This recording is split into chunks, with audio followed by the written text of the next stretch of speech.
This is the Project Management Podcast. We bring project management topics to beginners and experts. Find us on the web at www.thepmpodcast.com or send your emails to pmpodcast@gmail.com. Hello and welcome to episode number 128. I am Cornelius Fichtner. This is the Project Management Podcast for the 27th of September 2009. Nice to have you with us. Project portfolio management describes a methodical approach for analyzing and collectively managing a group of current or proposed projects based on numerous key characteristics.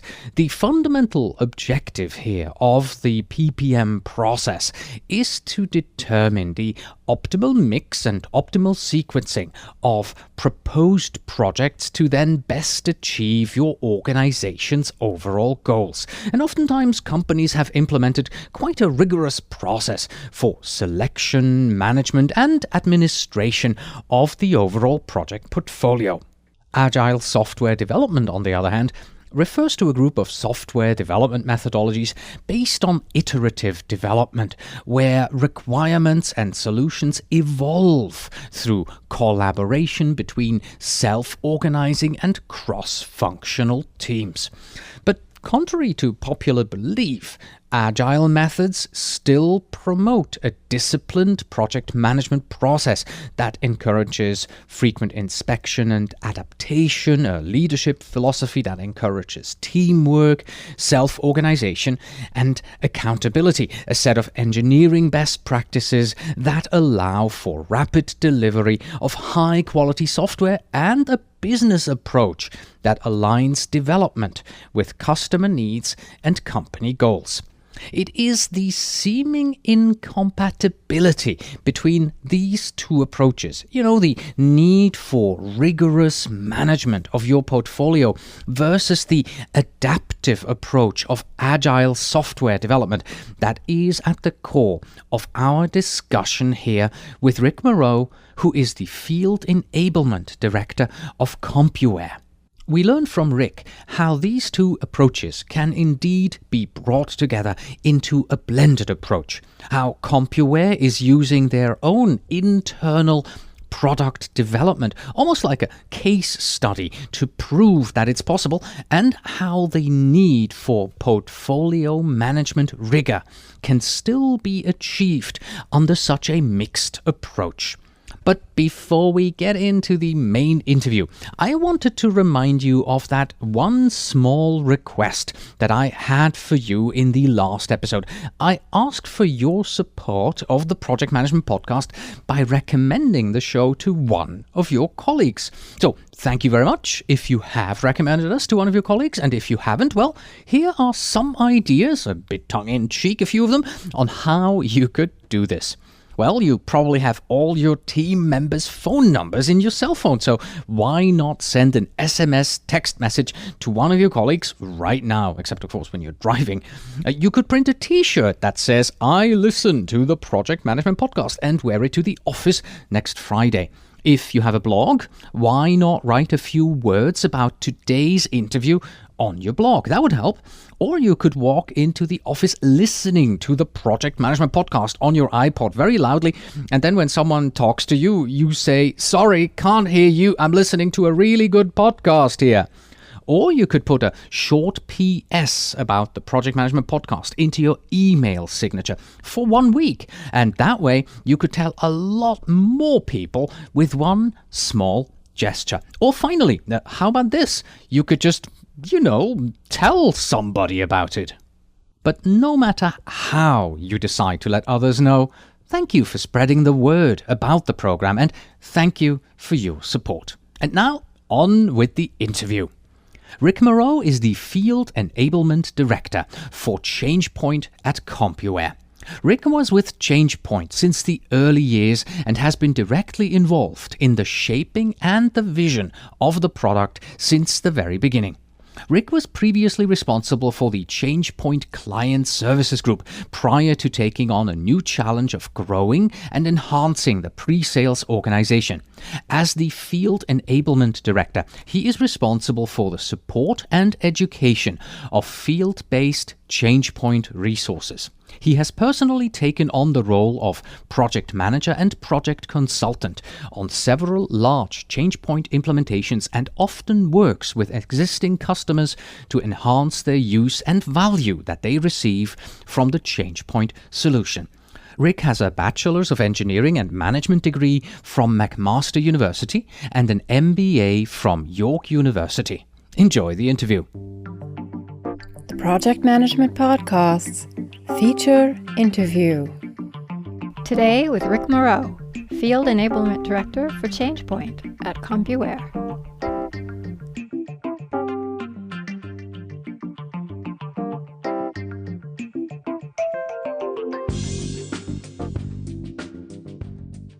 Hello, Rick, and welcome to the Project Management Podcast. Thank you, Cornelius. It's my pleasure to be here. In our discussion today, we want to discover how the seemingly conflicting worlds of agile development methods and project portfolio management can work together. But let's begin with the differences.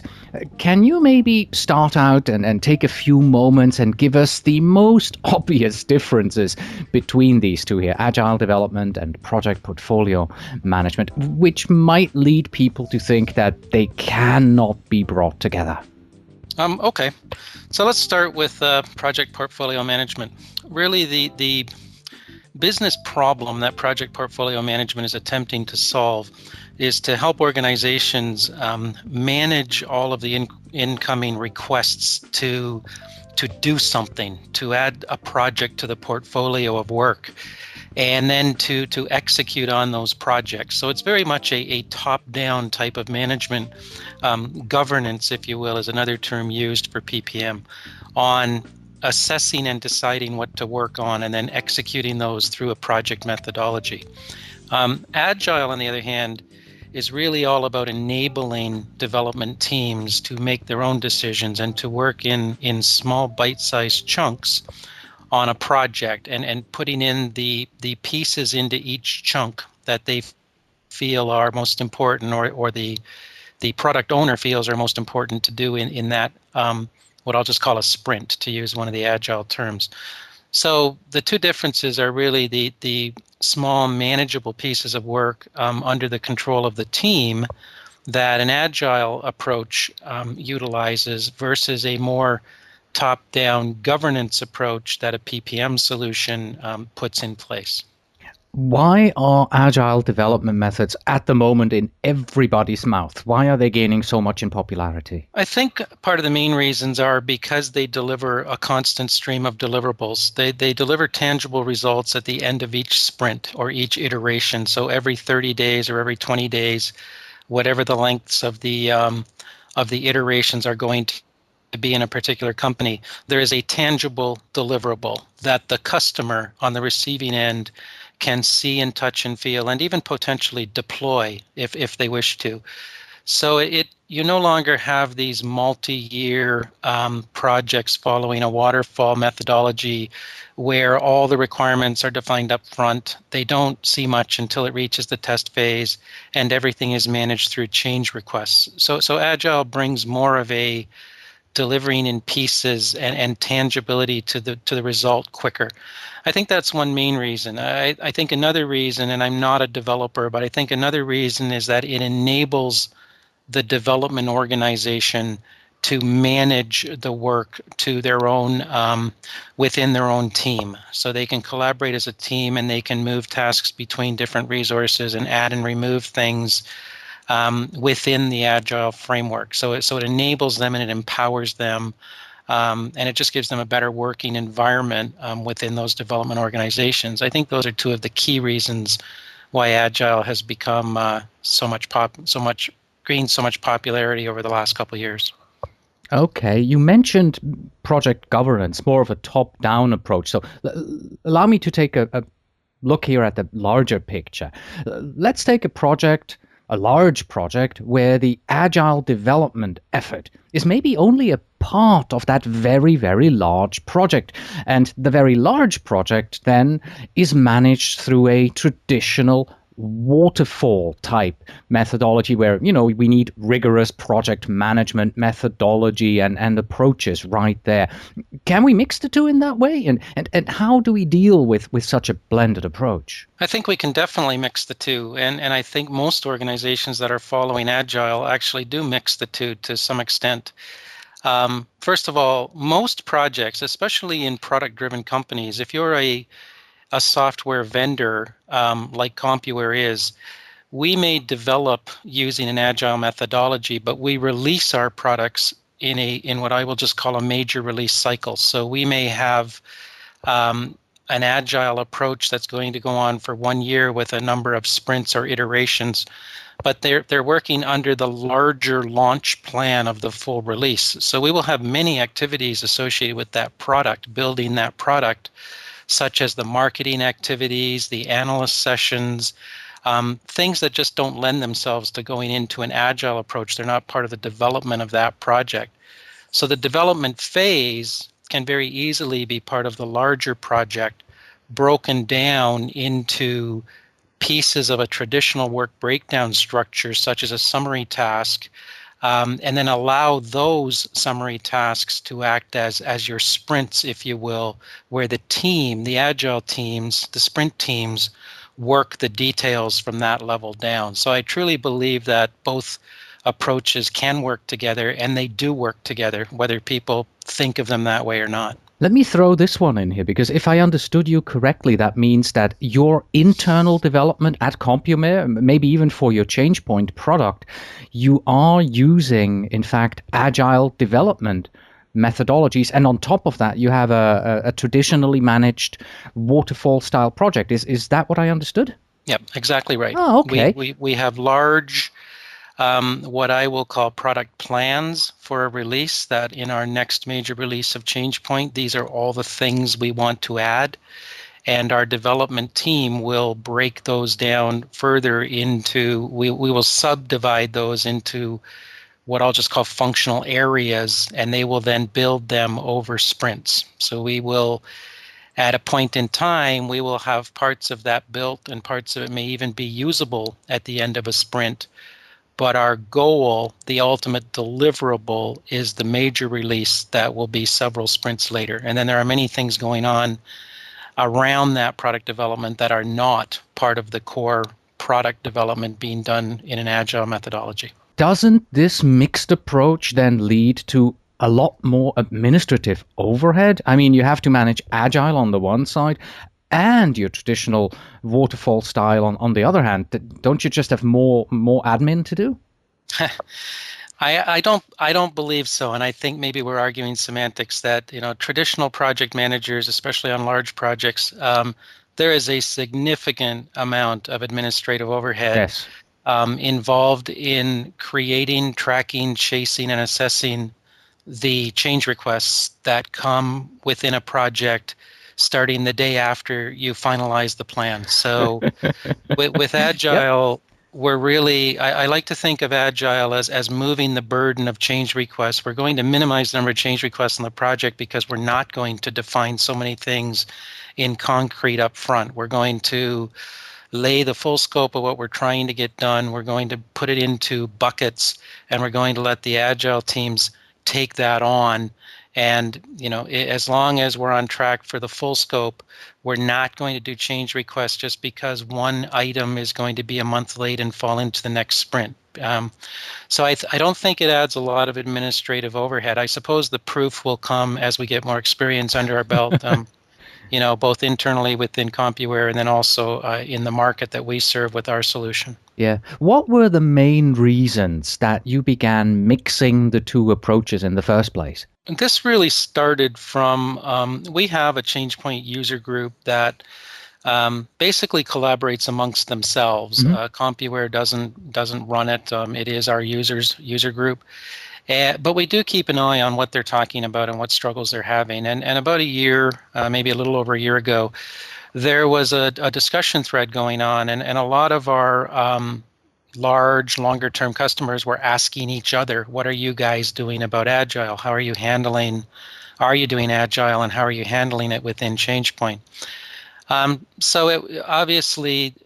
was interest in our user community. There were not a lot of people with answers, but there were a lot of people with questions. So we decided to take it on as a bit of an R&D project, and we went away. Some people on my team, we researched, what are the basic requirements of Agile? What are the things people are trying to do? And then we essentially looked at the strengths of our product, the capabilities of our product, and how can we support these goals and desires and needs of an Agile team with the ChangePoint functionality. I love it. This is fabulous. So you're taking a product like ChangePoint, a portfolio management tool, and you're using Agile in order to develop it, where even though some people say that, portfolio management and Agile, you can hardly mix it. I love it. This is a fantastic case study. Really cool, really cool. Thank you. Coming back to your user group here, when you read up on Agile, people sometimes say that Agile development methods improve the product that your users, your customers get in the end, because Agile is more focused on the business need. But doesn't that start much earlier already, before you even start the project, by properly selecting and managing your project portfolio? Sure, absolutely. There's no question about that. One of the areas of a project portfolio management solution, as I mentioned earlier, is all about assessing all of those things you're being asked to work on or to build, and determining which are the right projects to take on. So that's really outside the scope of Agile. Agile starts to happen when you've decided that we're going to do this.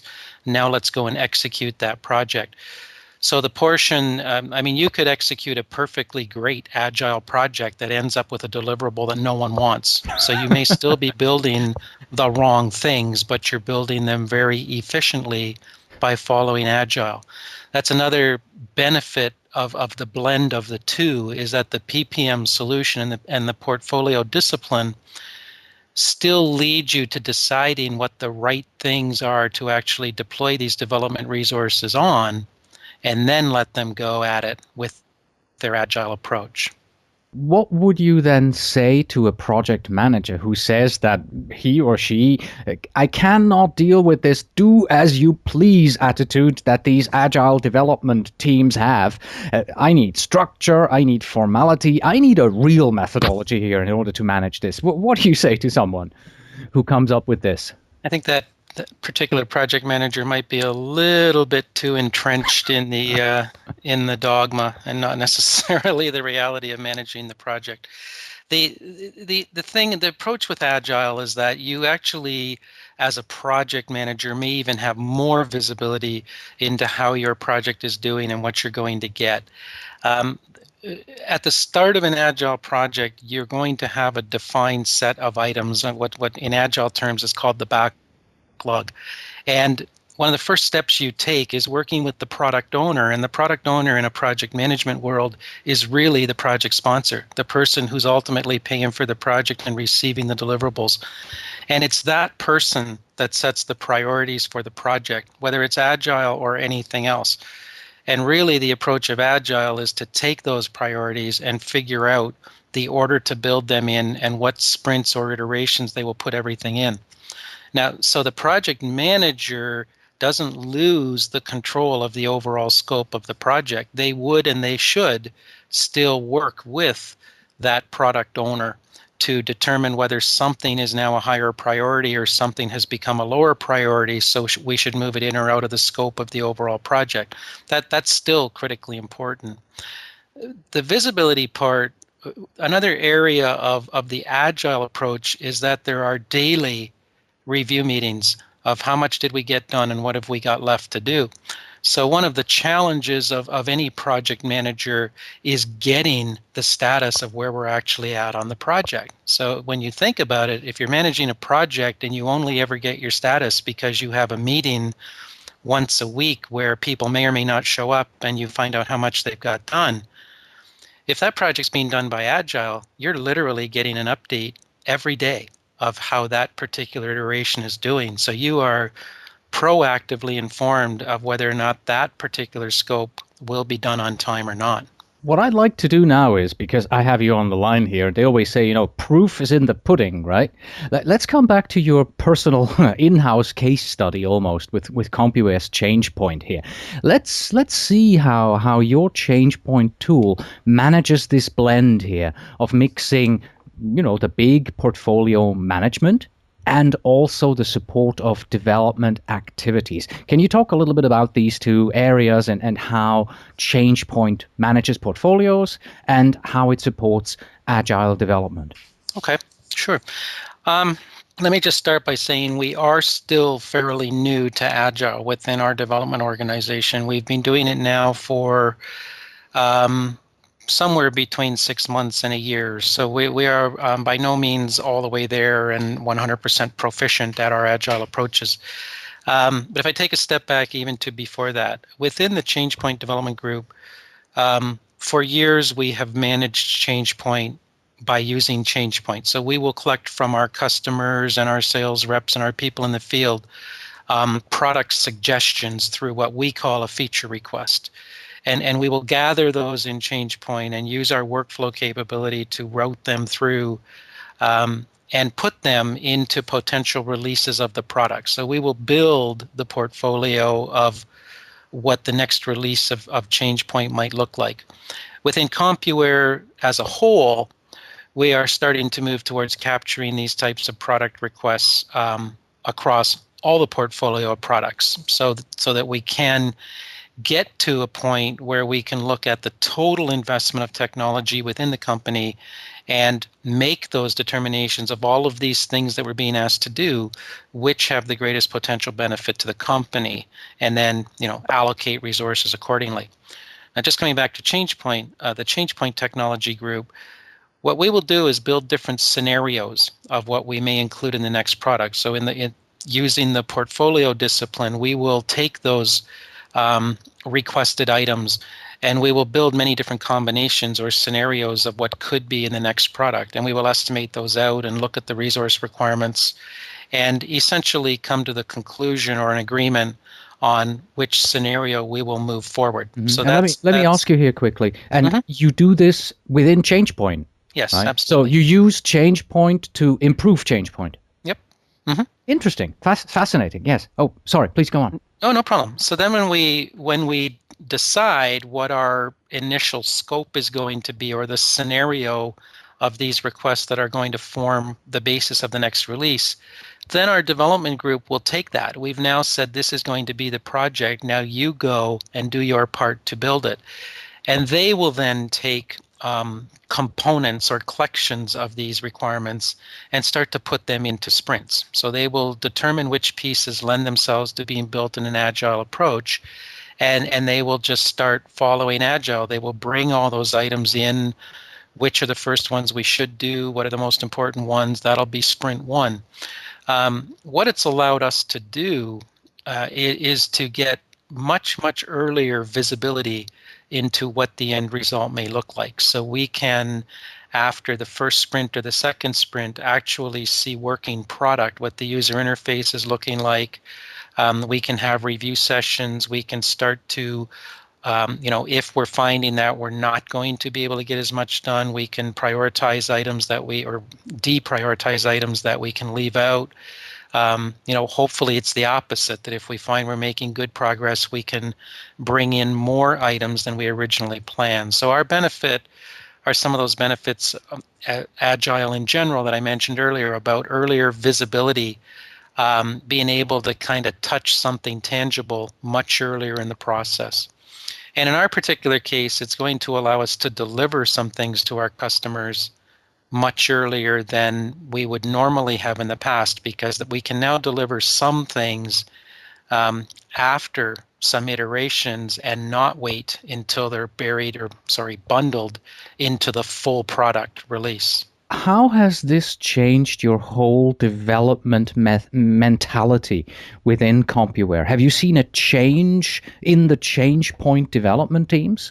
Well, I'm not in the development group, so I haven't had personally any change on this approach other than having that visibility, which is a change to, in my role and the role of my team. We've been able to see things over the last couple months, at the end of each sprint, we've been able to get into some prototype reviews that historically, while we may have had them, they weren't at the same point of completeness in terms of it might have just been a screen with no working pieces. And now we've got working pieces that we can kind of touch and feel and give some feedback on. I think our development groups are really liking the Agile approach because it does give them a little more control of their own destiny. I mean, they are able to work in smaller teams, work very quickly at how they're going to get an item done, who's going to pick up which piece. So they're not playing solely one role, that I'm only the developer and I never get to do anything else. They may switch testing of different pieces between different people, initial unit testing. So I think they're enjoying the variety of work that it brings, and the fact that they're getting what I will call, they're doing many small projects with a deliverable instead of one large project that may be 1 year long with one big deliverable at the end. So even though that is the net result, it seems like many small projects going on in there and greater variety to their work. Here's my last question for you. If I see this right, then you are kind of sort of in the role of the internal customer for the management of ChangePoint. From your point of view, what would you say is the number one benefit that you get out of the fact that ChangePoint internally is now managed on the global scale as a portfolio, and then down in the development area through agile development efforts? For you personally, what would you say? Where would you put the finger and say, this is it, this is my biggest benefit that I'm getting out of this? I think for me personally, the biggest benefit we're getting out of it is that visibility into the developing product, as opposed to waiting until we get 9 months through a 1 year development cycle before we can start to see and comment on certain pieces. You have significantly more time to correct course. Okay, so that's probably the greatest benefit that I see personally, having kind of this blended approach. Great. Thank you so much for your time today, Rick. I appreciate that you came on the program. You're very welcome. Thank you.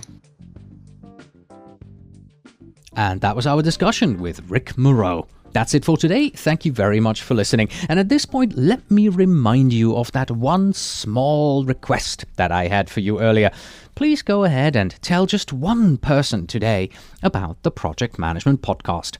As always, you can find us on the web at thepmpodcast.com. If you are a project manager who wants to become a PMP, then the easiest way to do so is with our sister podcast, the Project Management Prepcast, and study for the exam by watching over 38 hours of video training from pmprepcast.com. If you are already a PMP, then stop by at pmlectures.com. Here we go beyond just delivering PDUs.